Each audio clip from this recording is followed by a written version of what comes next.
Jeffrey Epstein case. ये नाम सुनते ही जहन में कई सवालात आते हैं, संगीन इल्जामात की एक लंबी फहरिस्त। लेकिन आज हम इन कयासराइयों से जरा हटकर सीधा हकाइक की तरफ जाएंगे, मतलब कि वो दस्तावेजात जो अब पब्लिक हैं, उनका जायजा लेंगे। तो सवाल यह है कि एप्स्टीन केस से जुड़ी इतनी सारी दस्तावेजात हैं, फाइलें हैं, लॉग्स हैं, गवाही के बयानात हैं, एक पहाड़ है पूरा। अब कोई शुरू कहाँ से करे? ये मालूमात सच पूछें तो किसी भूल भलैया से कम नहीं। चलें इसी उलझे हुए रास्ते को थोड़ा सुलझाते हैं और एक एक करके देखते हैं कि इन दस्तावेजात का आखिर मतलब क्या है। तो हम यहाँ बात कर रहे हैं एप्स्टीन डॉक्यूमेंट आर्काइव की। और एक बात वाज़ेह कर दें, ये कोई अखबारी रिपोर्ट या सुनी सुनाई बात नहीं है। ये असल अदालती फाइल्स, फ्लाइट लॉग्स और सबूतों का पूरा मजमुआ है, जो अब सबके लिए दस्तयाब है। समझे कि ये वो खाम मवाद है जिस पर पूरी की पूरी कहानी टिकी हुई है। अच्छा, तो सबसे पहले हम इसके नेटवर्क को समझेंगे कि ये कितना फैला हुआ था। और इसको समझने के लिए हमारे पास दो बहुत अहम चीज़ें हैं। एक तो वो मशहूर या कहूँ बदनाम ज़माना ब्लैक बुक, और दूसरे हैं फ्लाइट लॉग्स। अब ये कोई आम सी एड्रेस बुक नहीं थी, बिल्कुल नहीं।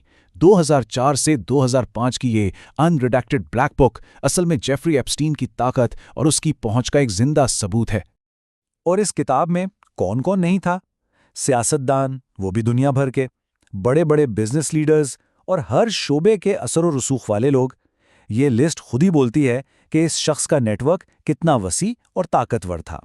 तो देखें, अगर ब्लैक बुक से कौन का जवाब मिलता है तो फ्लाइट लॉग से हमें कब और कहां की तस्वीर साफ नजर आती है। 1991 से लेकर 2003 तक ये रिकॉर्ड्स एप्स्टीन के प्राइवेट जेट्स के सफर की पूरी कहानी बताते हैं। हर एक लॉग में तारीख लिखी है, मुसाफरों के नाम हैं और मंजिल की तफसील है।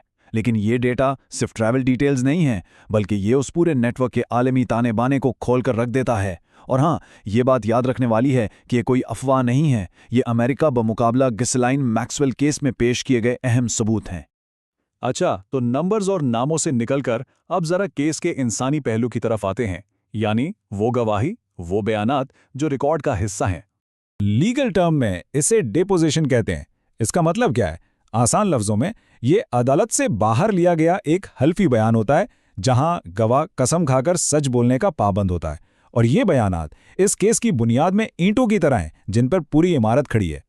इस आर्काइव में कई अहम गवाहियां हैं, लेकिन कुछ नाम ऐसे हैं जो बार बार सामने आते हैं, जैसे कि वर्जीनिया जोफ्री, योहाना शूफिया ग्रेग, खुद गिसलेन मैक्सवेल और केटी जॉनसन। कहना गलत नहीं होगा कि इनके बयानात ने इस केस का रुख ही मोड़ दिया था। मिसाल के तौर पर योहाना शुफियर की 2016 की गवाही को ही ले लें। इसमें उन्होंने प्रिंस एंड्रयू के साथ एक तस्वीर का जिक्र किया और उन इल्ज़ामात का भी कि उनसे ना सिर्फ जिनसी खिदमात फराम करने को कहा गया, बल्कि एप्स्टीन के लिए दूसरी लड़कियां भर्ती करने के लिए भी कहा गया था। इससे इल्ज़ामात की संगीनी का अंदाज़ा होता है। तो ये सारे सबूत, ये तमाम गवाहियां आखिरकार एक लीगल प्रोसेस का हिस्सा बने। तो अब देखते हैं कि ये मामला एक सिविल सूट से शुरू होकर फेडरल इंडाइटमेंट यानी विफाकी फर्द जुर्म तक कैसे पहुंचा। शुरुआत हुई जॉफरी बमुकाबला मैक्सवेल केस से। इसी केस की वजह से इन दस्तावेजात के सामने आने का रास्ता खुला। फिर 2016 का साल आया, जो बहुत अहम था। उसमें किलीदी गवाहियां रिकॉर्ड हुईं और आखिर में 2019 में न्यूयॉर्क के सदर्न डिस्ट्रिक्ट ने विफाकी फर्द जुर्म आयद करके इस केस को बिल्कुल एक नई सतह पर पहुंचा दिया। और सवाल यह है कि वो फर्द जुर्म थी क्या? जेफरी एप्स्टीन पर बाकायदा तौर पर सेक्स ट्रैफिकिंग यानी जिनसी स्मगलिंग और इसकी साजिश करने के संगीन चार्जेस लगाए गए। तो ये दस्तावेजात असल में इन्हीं इल्ज़ामात की कानूनी बुनियाद हैं। जाहिर है, इतना बड़ा नेटवर्क हो तो सियासतदानों के नाम भी सामने आते। अब हम उसी हिस्से पर नज़र डालेंगे और हमारा मकसद यहाँ बिल्कुल वाज़ेह है, सिर्फ ये बताना कि रिकॉर्ड पर क्या मौजूद है, कोई अपनी राय नहीं। डोनाल्ड ट्रंप का नाम दो अलग अलग दस्तावेजात में जिक्र हुआ है।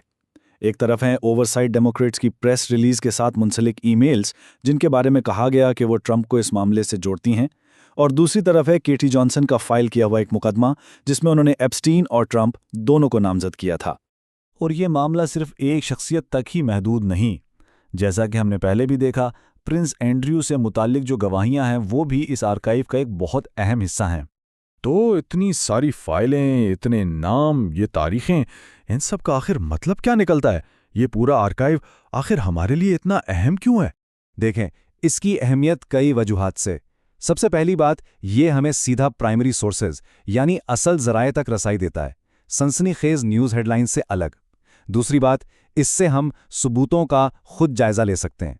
इसके अलावा ये एक मुस्तनद तारीखी रिकॉर्ड बन जाता है, और सबसे बढ़कर ये इस पेचीदा केस को समझने के लिए वो ज़रूरी सियाको सबाक, वो पस मंज़र फराहम करता है। हम एक ऐसे दौर में हैं जहां इंफॉर्मेशन का, मालूमात का एक सैलाब है हर तरफ।